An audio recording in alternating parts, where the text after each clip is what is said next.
So, eto guys, flex ko lang. Ito yung dede ng aking mga, eto pala oh, yan. Yan sila haba nung baby pa.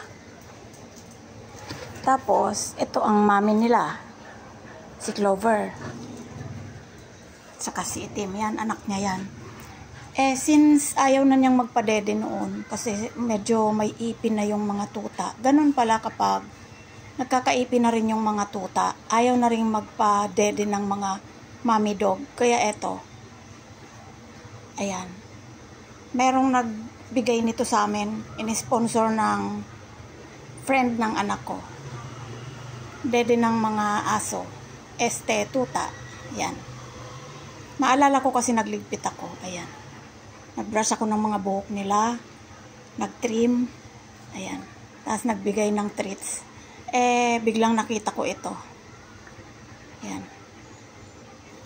Yung bote ng aking mga puppies noon, na mga dagol na ngayon, oh. Ayan, ayan, oh, ayan, oh. Pungging, pungging. Ayan, oh. Ayan. Ayan yung malaki, nasa ilalim mo. Ayan, ito yung makulit, yung tiyanak. Choco, dede, oh. Oh, dede. Dede. Alam pa niya magdede, oh. Malaki ka na, hindi ka na dapat dumidede. Yan. Wag na magdede, malaki ka na. Alam pa niya magdede. Loka to, ah. Yan. Alam pa niya magdede, hindi na. Malaki ka na, big girl ka na. Ikaw din haba. So, ayan lang guys, natuwa lang ako na naikip ko pa itong memories ng aking mga alagang aso. Yan. So, masasabi ko lang, dun sa mga may tuta na, syempre kapag nagkakaipin na nga naman yung mga tuta, tapos yung mommy dog ayaw nang magpadede, may nabibili pong ganito. Sa vet clinic o kaya sa mga pet shop merong ganito. Bigay lang ito sa akin.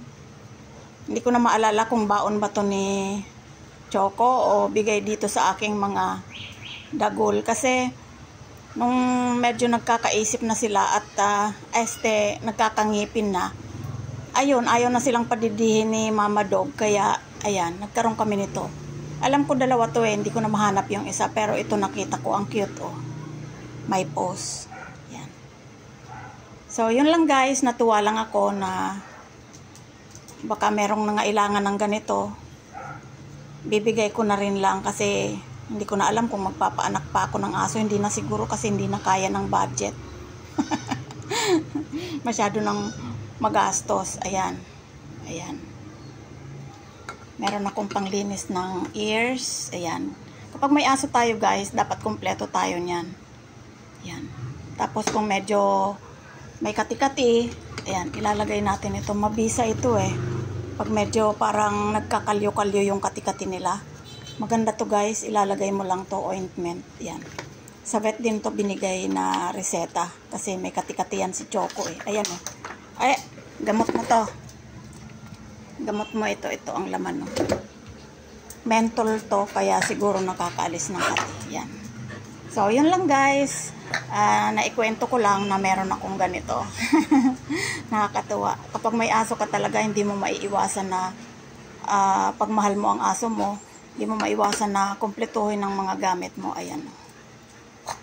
Ayan. Medyo hindi ko na kailangan yung mga ngipin na malalaki kasi gusto ko kinakalbo yung sa pose nila. Ayan. So, bye-bye na Choco. Bye-bye. Bye-bye po. Love you all.